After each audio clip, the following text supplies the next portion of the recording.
I've been very fortunate to have some extraordinary educators be a part of my musical upbringing. And as I look back and I reflect, 90% of the educators that I learned from, whether it was piano lessons, my conductors in children's choir, youth choir, even the majority of my profs at university were women.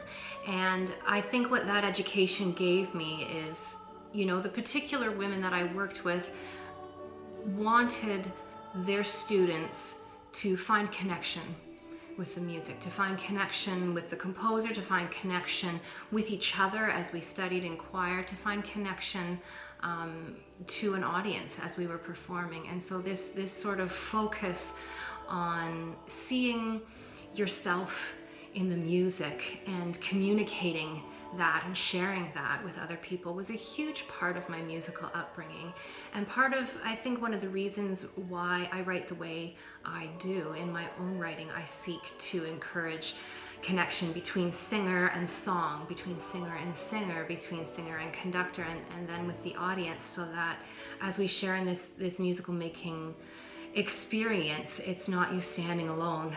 You are communicating something to the audience. And I think that's something I gained by working with the educators I did over the years, and their way of approaching the choral music making experience. When I graduated university, I had first studied theory and composition, but then I decided to go and study music education because I wasn't yet certain if I wanted to be a professional composer. So I taught elementary music for quite a few years. Absolutely loved it.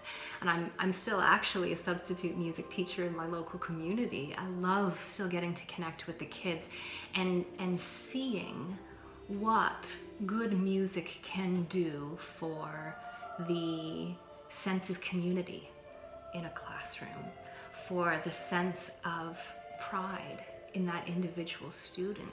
When a kid picks up a piece of music and sees a name that they recognize, and they learn that's a living composer, and they learn about who that is and how they are similar to that person, the impact on that child can be profound. And I saw that in my own classroom when students saw themselves in the music that we were performing and studying. And I hope now that I'm on the other side of that I'm that name on the page sometimes, that when singers realize I'm a living woman composer, they can see themselves in me and what I do, and feel that this world is available to them.